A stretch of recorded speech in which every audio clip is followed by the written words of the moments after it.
So just excuse the phone reading, it's the whole senioritis thing, so I gotta kinda, be more memorized. But so, I walked through the halls of the Burkett Freshman Center ready to start the first day of my next 4 years. I had no idea what was in store for me, so I was riddled with nerves as I went through that first year. In the first couple of weeks, someone asked me what my favorite Pokemon was. I was so freaked out about saying the wrong thing that I lied and said Eevee. Ew. I was always nervous about new things, but luckily I got used to it because freshman year was full of new things. New friends, new teachers, new experiences. I even got my first boyfriend in the midst of my break from liking boys, so clearly I was not committed to that break. He was the first boy who really cared about me, my feelings, and my value as a human being, and not just my body. His respect for me caused my self-respect to skyrocket. And look, I'm not saying that you need to be in a relationship to have self-respect, but it definitely helps when that's consistently shown.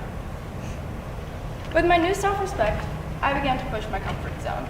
I wrote a piece for an English assignment about sexual assault, which gave me enough anxiety. And then I decided to share it in a room full of strangers. I have no idea why I did that now. I guess I was just looking for some closure. But it was bold, and it inspired my love for speaking out and doing what's right. It also taught me that it's important to validate my feelings instead of pushing them away because someone has it worse. While other people might be in a more difficult situation than I am, it doesn't mean that I'm not allowed to feel upset. My feelings were so incredibly valid, yet it was so hard to unlearn the idea that other people's feelings were more important than my own. I had friendships where I took on the role of a therapist and became so mentally and emotionally drained.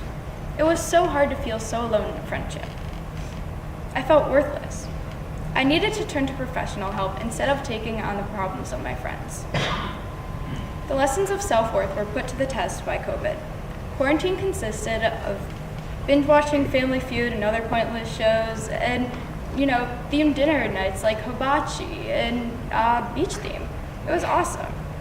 Those 2 weeks off melded into summer, and we just coasted until the restrictions were lifted. Hanging out with a big group of friends was weird because half of my friends had been hanging out during the whole quarantine. We realized how bored we were without anything to do or anywhere to go, and I quite honestly became worn out from the friendship. I didn't know how to communicate that, so I isolated myself. And I felt bad, and I still do. I decided to reach out to some old friends and from the earlier part of my childhood. It was great to learn that not everyone wants to wallow in their pain, but make productive choices for themselves. Crazy. I realized that real friends won't let each other suffer without help.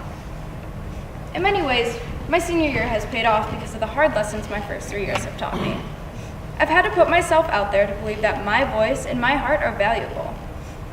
I've left some friends behind, and I rekindled some healthy relationships. And look, I don't know what the future holds, whether it's a college degree or another plague. But I do know one thing. I know who I am. I like that girl, respect that girl, and I will take care of her. So now, if you ask me who my favorite Pokemon is, I'll tell you the truth. It's Aromatisse. She's a little different than some of the others, not as appreciated, and that's okay. I think she's wonderful, and worthy, and unique, and she's at her best when she evolves.